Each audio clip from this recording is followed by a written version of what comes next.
সাবেক প্রধানমন্ত্রী শেখ হাসিনার ব্যক্তিগত সহকারী মোহাম্মদ জাহাঙ্গীর আলম।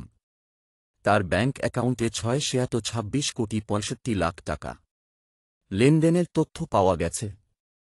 জাহাঙ্গীর এবং তার স্ত্রী কামরুন নাহারের বিরুদ্ধে পৃথক দুটি মামলা দায়ের করেছে দুদক।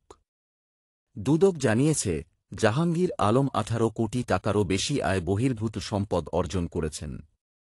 এসব লেনদেনকে অস্বাভাবিক ও সন্দেহজনক বলে আখ্যায়িত করেছে দুদক। অবৈধভাবে অর্জিত অর্থ তিনি বিভিন্ন পন্থায় স্থানান্তর করেছেন। জাহাঙ্গীর আলোচনায় আসেন 2019 সালে হাসিনার এক মন্তব্যের জেরে। জাহাঙ্গীরের সম্পদের ব্যাপ্তি তখন থেকেই প্রশ্নবিদ্ধ। অভিযোগ রয়েছে, রাজধানী মিরপুরে বাড়িসহ বেশ কয়েকটি ফ্ল্যাট রয়েছে তার নামে।